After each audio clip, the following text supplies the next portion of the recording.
श्री राम के भव्य मंदिर में प्राण प्रतिष्ठा से पूर्व मेरा 11 दिन का व्रत अनुष्ठान चल रहा है। ऐसी पुण्य अवधि में यहां ईश्वर से साक्षात आशीर्वाद पाकर मैं धन्य हो गया। आजकल तो पूरा देश राममय है, राम जी की भक्ति में सराबोर है। लेकिन साथियों, प्रभु श्री राम का जीवन विस्तार, उनकी प्रेरणा, आस्था भक्ति के दायरे से कहीं ज्यादा है।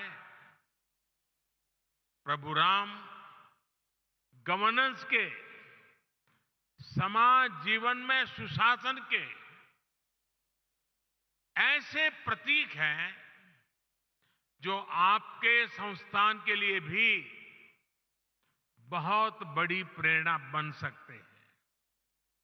साथियों, महात्मा गांधी कहते थे कि राम राज्य का विचार ही सच्चे लोकतंत्र का विचार है। गांधी जी ने ऐसा कहने के पीछे वर्षों का उनका अध्ययन था, उनका दर्शन था। राम राज्य यानी एक ऐसा लोकतंत्र जहां हर नागरिक की आवाज सुनी जाती थी और उसे उचित सम्मान मिलता था। राम राज्य वासियों से कहा गया है, जो राम राज्य के निवासी थे, वहां के नागरिक थे, उनके लिए कहा गया है, राम राज्य वासी त्वम प्रोच्छस्वते शिरम न्यायार्थम युद्धस्व सर्वेषु समम चर परिपालय दुर्बलम विद्धि धर्मवरम प्रोच्चयस्वते शिरम राम राज्यवासीत्वम। अर्थात राम राज्यवासियों, अपना मस्तक ऊंचा रखो, न्याय के लिए लड़ो, सबको समान मानो, कमजोर की रक्षा करो, धर्म को सबसे ऊंचा जानो, अपना मस्तक ऊंचा रखो, तुम राम राज्य के वासी हो।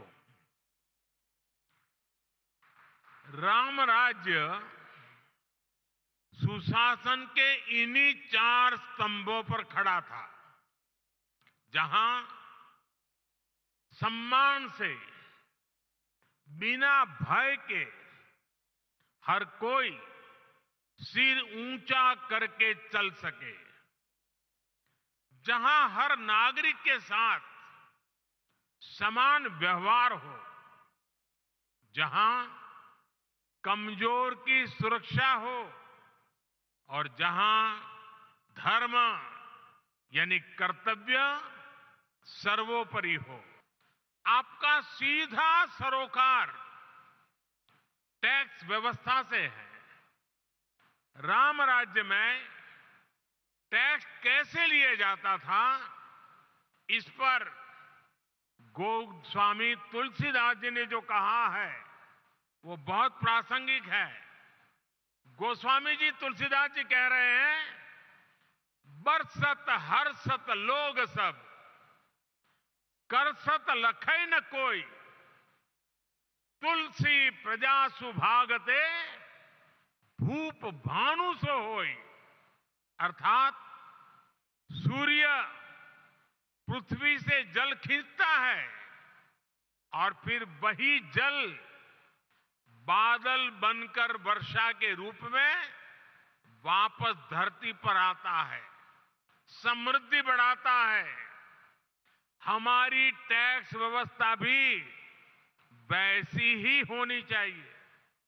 हमारा प्रयास होना चाहिए कि जनता से लिए टैक्स की पाई पाई जन कल्याण में लगे और वो समृद्धि को प्रोत्साहित करे। आप अध्ययन करेंगे तो इसी प्रेरणा से हमने बीते 10 वर्षों में टैक्स सिस्टम में बहुत बड़े रिफॉर्म किए। पहले देश में भांति भांति की टैक्स व्यवस्थाएं थी जो सामान्य नागरिक को जल्दी समझ में नहीं आती थी। पारदर्शिता के अभाव में ईमानदार टैक्स पेयर को, बिजनेस से जुड़े लोगों को परेशान किया जाता था। हमने जीएसटी के रूप में देश को एक आधुनिक व्यवस्था दी। सरकार ने इनकम टैक्स सिस्टम को भी आसान बनाया। हमने देश में फेसलेस टैक्स असेसमेंट सिस्टम शुरू किया। इन सारे रिफॉर्म्स के कारण आज देश में रिकॉर्ड टैक्स कलेक्शन हो रहा है।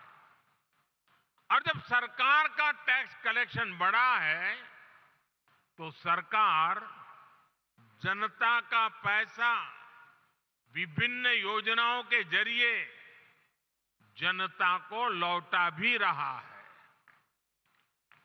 2014 में सिर्फ 2 लाख रुपए तक ही 2 लाख तक की इनकम पर ही टैक्स छूट थी। हमने 2 लाख से बढ़कर के सीमा 7 लाख रुपए तक पहुंचा दी। 2014 के बाद से हमारी सरकार ने टैक्स में जो छूट दी है, जो रिफॉर्म किए हैं, उससे देशवासियों को करीब करीब 2.5 लाख करोड़ रुपए टैक्स की बचत हुई है। सरकार ने नागरिक कल्याण की बड़ी योजनाएं बनाई हैं। आधुनिक इंफ्रास्ट्रक्चर पर रिकॉर्ड निवेश कर रही है।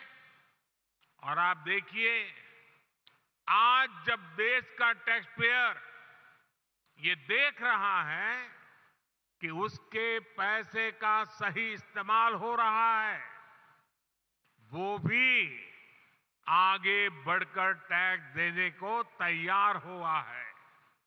इसलिए बीते वर्षों में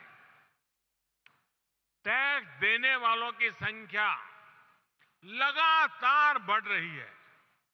यानी हमने जो कुछ जनता से लिया वो जनता के चरणों में ही समर्पित कर दिया। यही तो सुशासन है, यही तो राम राज्य का संदेश है।